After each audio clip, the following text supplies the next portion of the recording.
Bienvenue dans cet épisode des Princesses de l'Éternel. Je suis Pamela Dumont. Et moi, Lucie Paya.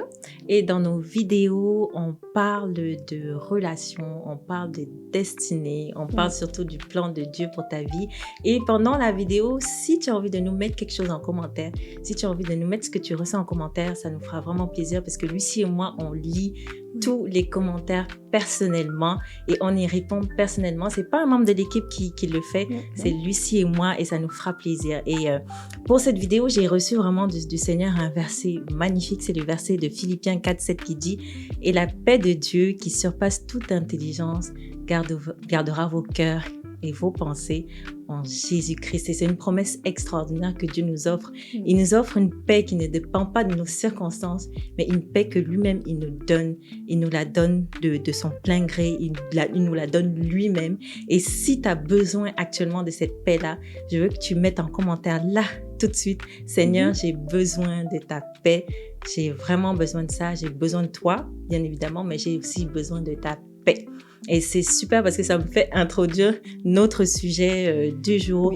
On sait qu'on est dans des vies où ça va vite, où c'est compliqué, où on a plein de choses à faire, où littéralement on est submergé par tout ce qu'il y a à faire parce que tout va vite actuellement. D'ailleurs, tout à l'heure, on disait avec Lucie et tout, on est dans le monde de l'instantané, tout va vite, il faut qu'on fasse les choses rapidement et tout ça. En fait, on est écrasé, on est submergé par nos responsabilités, par les attentes, surtout les exigences qui viennent comme ça, qui s'accumulent sur nos têtes et tout. Et finalement, on se retrouve à perdre notre joie. Mais c'est normal, on perd notre joie parce que on est écrasé. On perd notre vie, presque. C'est ça, on perd notre vie, notre cœur devient lourd, on est écrasé par des choses et tout, tout devient lourd. Et puis finalement, on est écrasé par des jougs. En fait, tout ça, finalement, ce sont des jougs qui nous écrasent littéralement. Et c'est dans ce moment-là où il y a un verset, il y a Jésus qui dit dans Matthieu 11:28, « Venez à moi, vous tous qui êtes fatigués et chargés, et je vous donnerai du repos. » Parce que honnêtement, oui, on est fatigué, on est chargé, on est submergé. Et Jésus nous dit, je vous donnerai du repos si vous êtes fatigué. Car, ça, c'est ça le punch du verset, car mon joug est doux et mon fardeau est léger. Et c'est des paroles tellement significatives, tellement profondes. Il nous dit en fait il nous appelle tout simplement à venir, à ne pas vivre, non pas sous le joug que le monde nous impose, ou bien des fois même le joug que nous-mêmes on va s'imposer à nous-mêmes. C'est une course effrénée. Tout ça, de nos propres juges. Mais sous son joug qui, lui, nous appelle à vivre autrement. C'est notre sujet aujourd'hui. On doit apprendre à vivre autrement, à vivre sur le joug de Jésus, à vivre d'une manière différente. Oui, exactement. En fait, on parle pas ici d'une lourdeur dans le sens que une journée, je me sens fatiguée, j'ai pas envie de faire quelque chose. Ici, on parle d'un joug qui, en longueur, écrase, qui devient une surcharge, en fait. Et Jésus dit pas « débarrassez-vous de tous vos jougs », c'est parce qu'il dit « prenez mon joug ». Donc, il y a des jougs qu'on doit porter. Et le joug fait référence à des responsabilités, des tâches, des responsabilités qui nous ont assignées. Et la question n'est pas est-ce que j'ai des jougs, des fardeaux. La question est quels sont ces fardeaux qui sont trop lourds et pourquoi je les porte. Donc, c'est un point important. Jésus ne nous fait pas la promesse qu'il n'y aura jamais de pression ou de période de tension. Jésus nous dit seulement prenez les bonnes pressions, celles qui viennent de moi, celles que mon cœur sera avec vous pour vous porter. Donc, ici, on parle d'une invitation à vivre sous le joug qui est doux et léger de Jésus. C'est sûr que on a plein d'objectifs dans la vie et tous ces objectifs-là sont légitimes. Hein. Par exemple, on a l'objectif de réussir, on a l'objectif de prendre soin de sa famille, on a l'objectif de servir les autres, par exemple, de s'accomplir. Tout ça, c'est correct, c'est normal, c'est bien, ce sont des bons objectifs. Mais le problème avec tout ça, c'est que certains objectifs deviennent des exigences qu'on se met des exigences qui se transforment après en un joug qui est lourd et qui tire notre jus littéralement, qui tire notre temps, notre attention et qui nous détourne de l'essentiel de la vie, en fait, de la vie que le Seigneur nous offre totalement, quoi. J'aime ce que tu dis, ça nous détourne de l'essentiel. D'ailleurs, aujourd'hui, on va parler de 4 jours. Évidemment, il y en a plusieurs autres, mais on va parler celui de la performance, la comparaison, l'urgence et le contrôle. Et le premier qu'on adresse ici, c'est la performance. La performance, c'est différent de performer, parce qu'en fait, c'est important d'offrir une qualité qui est excellente, on se démarque, on fait bien les choses. En fait, tout ce qu'on touche, on le fait comme si on le faisait pour Jésus. Ça, c'est excellent. Mais on parle d'une autre raison qui est un mauvais motif, en fait. Ce sont des femmes qui sont confrontées constamment à une pression dans toutes les sphères de leur vie. Et là, ça devient essoufflant. Je fais référence ici à il faut que ce soit au travail, que ce soit parfait, la maternité, ce soit parfait, le ménage soit parfait, mon apparence soit parfaite, je sois en forme d'une façon parfaite. En fait, c'est que ça devient démesuré par rapport aux attentes qu'on se fixe et aux idéaux qu'on se fixe. Irréaliste. Oui, c'est ça. En fait, j'aimerais, moi, ici, peut-être traduire le mot « joug ». C'est l'interprétation que je lui donne. C'est une attitude et un comportement qu'une personne adopte pour correspondre à une image spécifique. Donc, l'objectif de sa vie, c'est de correspondre à des standards, à une image, des attentes qu'elle-même se fixe. Donc, en fait, la performance, on peut dire que ça vient de la peur qu'on a, la peur de décevoir les autres finalement, la peur que les autres nous oublient, d'être oubliés, la peur de qu'on prenne notre place. Et souvent, c'est vraiment lié au regard des autres. Parce qu'on attache tellement d'importance au regard des autres que finalement, on est dans la performance. Il faut qu'on fasse tellement plus. Il faut qu'on soit parfaite, mais entre toi et moi, on ne sera jamais parfaite. Non. Et tu vois, il faut que je sois une femme qui est toujours de bonne humeur, une femme qui est forte, qui est capable toute seule, qui est hyper spirituelle, une femme qui est toujours en contrôle, tout est bien géré dans sa vie. C'est impossible.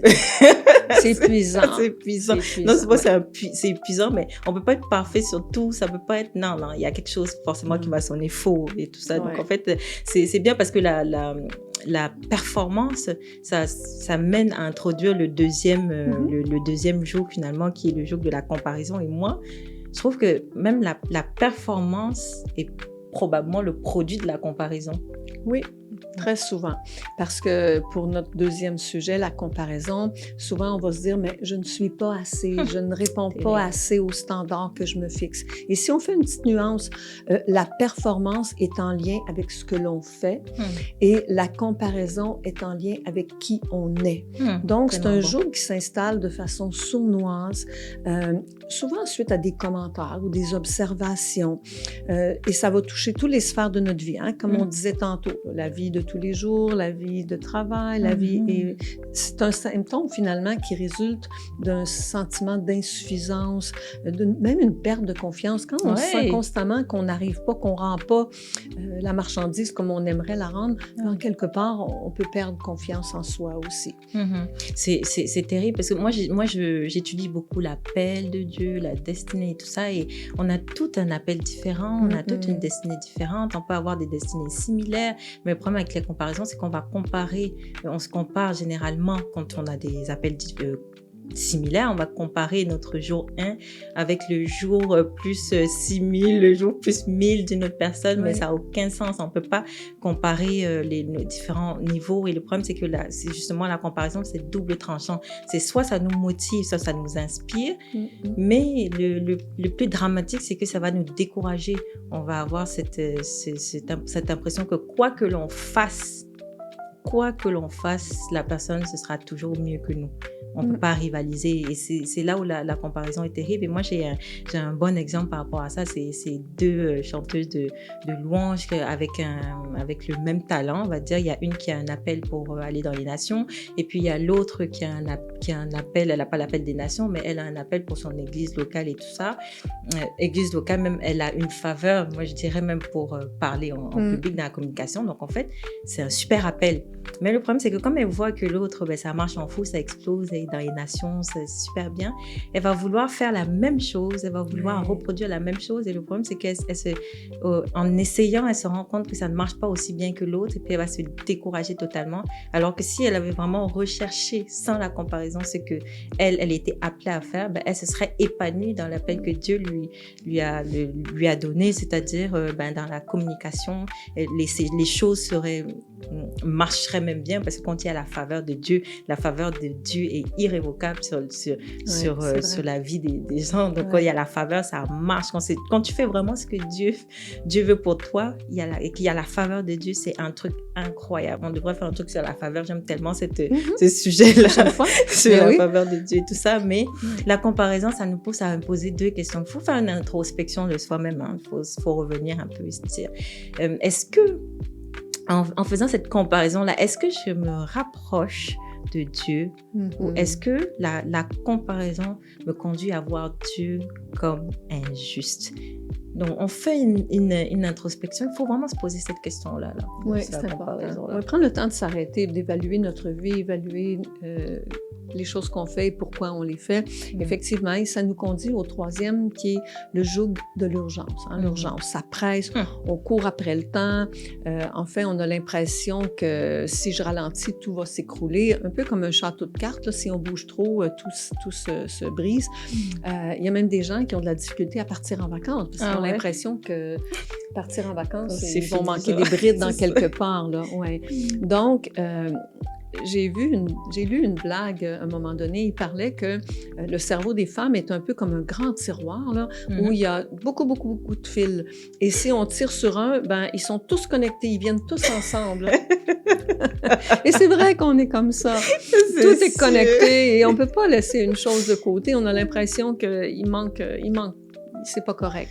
Donc, être capable de prendre le temps de se déposer, reconnaître nos priorités et l'urgence vient aussi d'une hyper-responsabilité. Alors, on a peut-être besoin d'enlever quelques fils parfois et de prendre le temps de s'arrêter. Moi, j'aime tellement ce verset qui dit « Arrêtez, sachez que je suis Dieu. » On peut courir, mais courir après la vie, est-ce qu'en quelque part, ça nous amène plus loin, à être plus satisfait, plus heureux?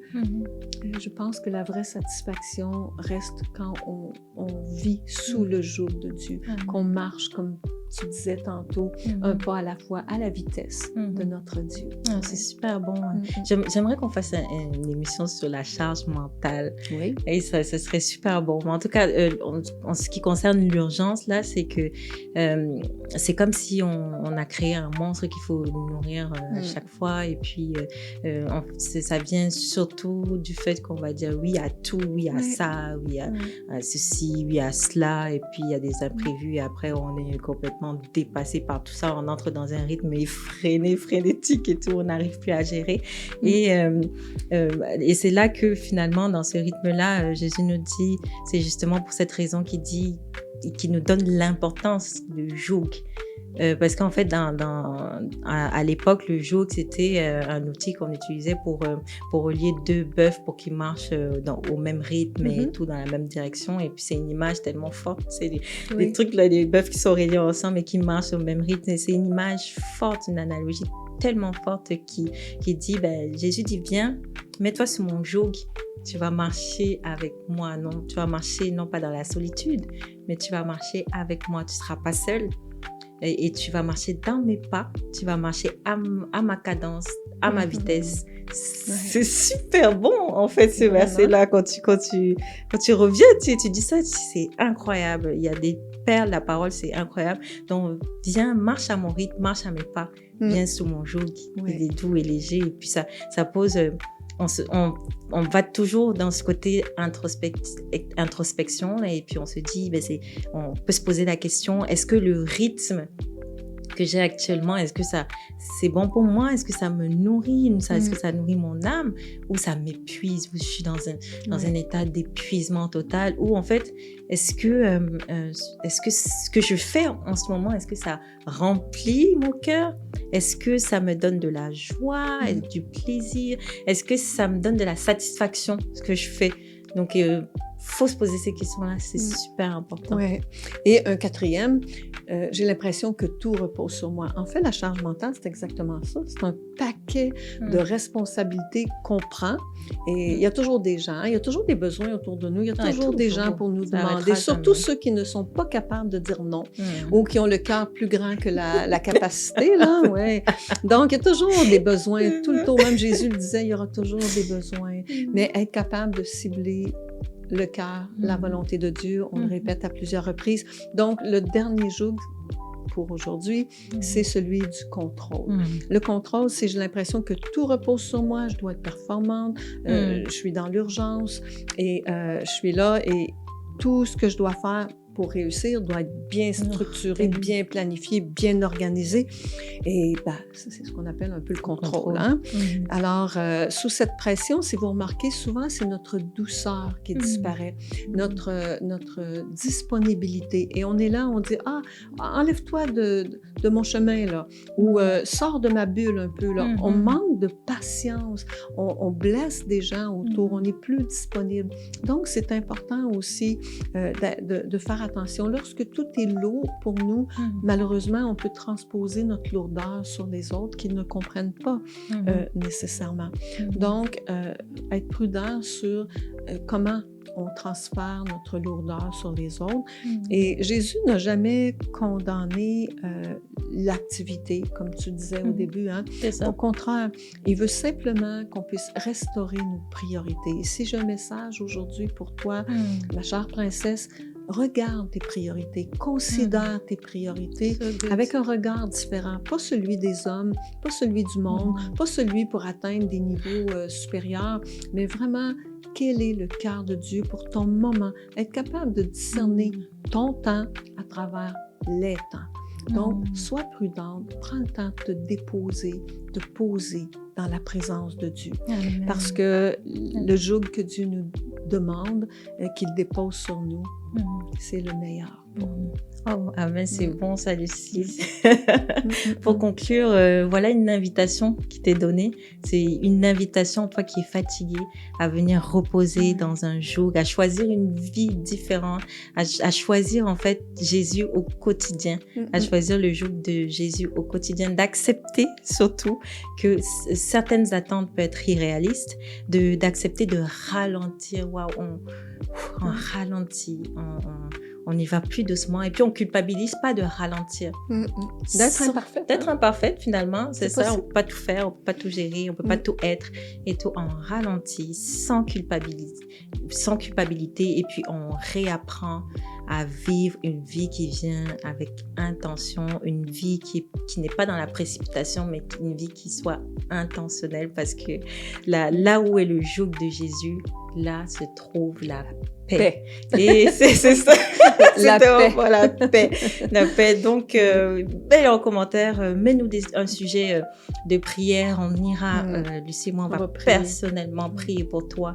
N'hésite pas à mettre un sujet de prière et ça nous fera tellement plaisir d'intercéder avec force pour toi auprès du Seigneur et tout. Et puis, on se retrouve, Lucie et moi, pour une autre émission des Princesses de l'Éternel où on sera tellement ravis encore de partager un autre sujet super pour que tu puisses grandir, que tu puisses marcher avec foi et assurance dans ta destinée. Et s'il y a des sujets qui vous intéressent, sentez-vous libre de nous les partager aussi. C'est ça. Sois bénie. À la prochaine. À la prochaine.